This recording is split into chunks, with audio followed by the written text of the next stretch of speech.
Yo, what is going on, guys? It's Cameron here. Welcome back to yet another new video. So we're going to talk about the fastest way to actually get better and improve quickly at Fortnite.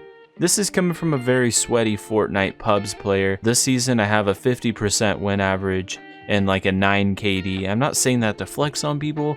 I'm just saying I do pretty good at what I do, and that is public matches and squads. I split this video up into 5 tips because I think these 5 tips will all help you guys individually, and 5 tips that you guys should think about to consistently improve and see your growth over the next coming weeks to come. And I think the first thing I want you guys to focus on is, how do you guys want to get better? It's such a vague topic. You just want to be better at Fortnite, but are you trying to be better so you can actually get some earnings and actually place in like a tournament or an arena? Are you trying to get better just mechanically so you can maybe hit more clips, maybe get a better montage that way? Or are you just trying to get better stats in general? You're trying to get more wins on your account, a higher KD, whatever it is. I think that you guys should first think about what you want most from Fortnite, and then you can start concentrating on ways to actually achieve that. The first tip is super important. I cannot recommend it enough. Is you need to practice a routine every single day before you start playing your regular games, whether you do skirmishes or you just play arena or do public matches. You should have a warm-up routine to make sure you're in your best form possible. To do that, guys, you guys should actually check out all these creative maps. I actually have a link in the description that has a bunch of creative maps you guys can do for warm-ups and routines. The one that you're going to be seeing in this video is Raider 464's warm-up course. This is one of the best that I've ever seen in all of Fortnite. It's the most comprehensive, it has the most obstacles, has the most situations, and these are designed to make you mechanically a lot better at Fortnite. But another really cool tip about these warm-ups is that they actually introduce new thoughts into your head about how you can go about taking out an enemy.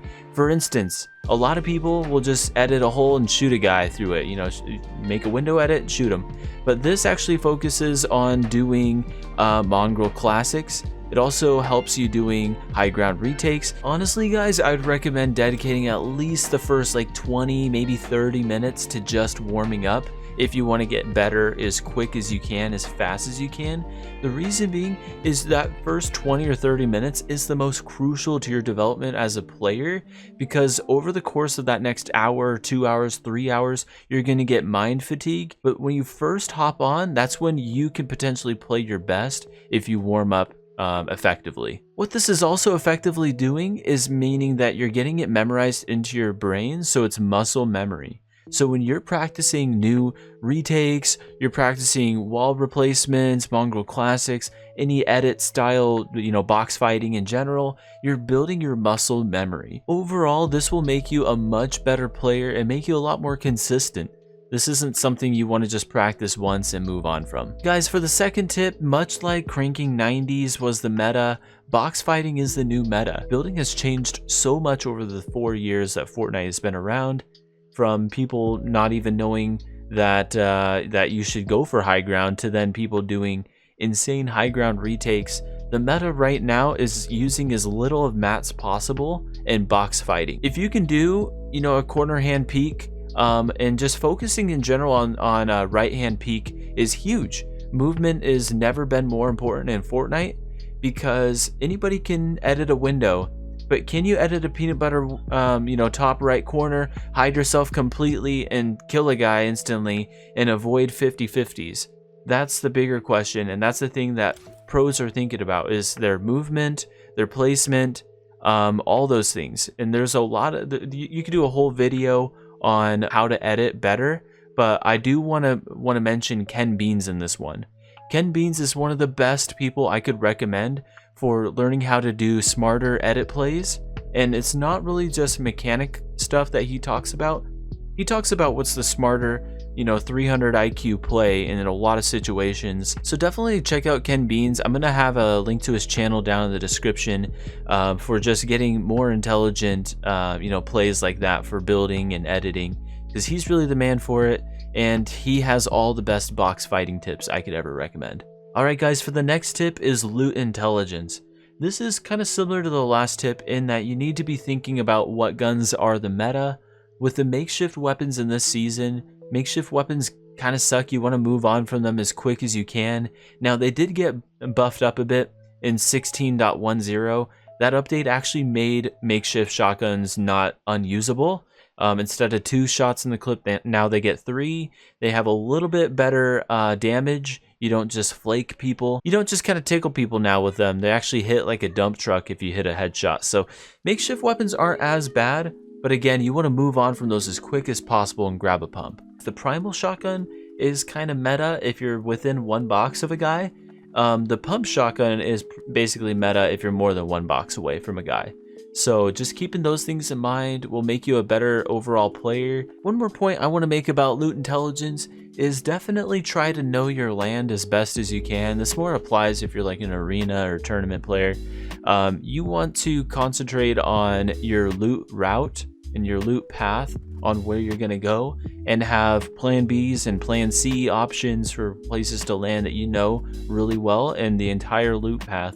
So that way you can guarantee yourself mats early game, you can guarantee yourself at least a shotgun or an AR early game, and you can guarantee where other people are going to land in correlation to your landing spot. All those nuances will make you a way better player if you can memorize those as soon as possible. So that way you get the familiarity of your situation. Every single match can make you a much better player if you're trying to actually make some earnings this season. For the 4th tip, guys, is VOD reviewing. VOD reviewing is extremely important for any pro, especially when you're not sure how you met your demise in gunfight situations. There's always something you could work on when you're watching your gameplay back.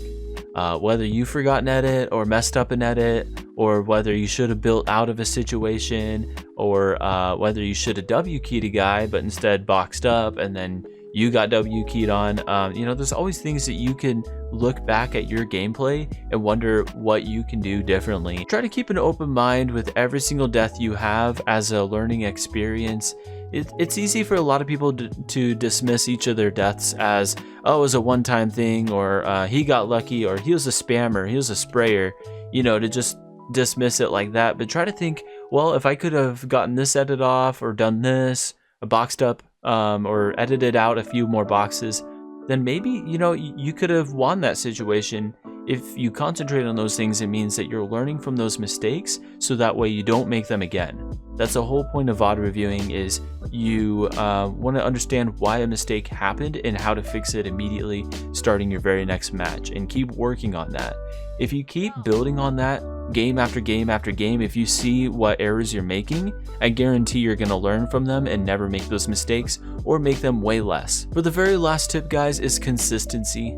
This is just something I wanted to mention. It's more of a mindset thing, that you're not going to build skills overnight. That a game like Fortnite, one of the most challenging, skillful games ever created in history, not just the shooting mechanic, the building mechanic, the editing mechanic, the movement mechanic, the map and loot mechanics, all those things have to play a huge part into you becoming a better player.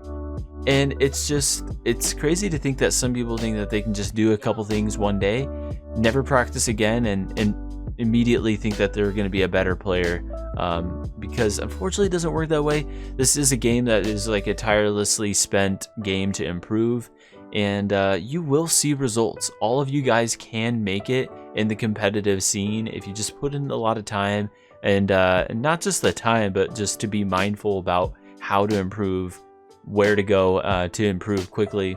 Even myself, I've seen myself improve a ton because I focused on areas where I was weakest and try to improve.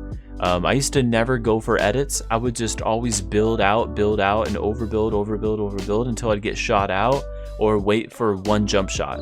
But now I actually try to do edit plays. I try to take people's walls when I never did stuff like that, and that was holding me back.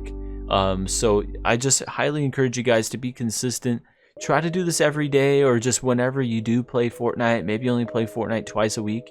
Make sure every time you're getting on Fortnite, you're doing that practice routine, and just being mindful of all these things I mentioned. But I hope you guys are having an awesome day, and all you guys are amazing out there. Don't let anybody bring you down. But as always, guys, it's been your boy Cameron. I'll catch you guys in the next one. Peace out for now.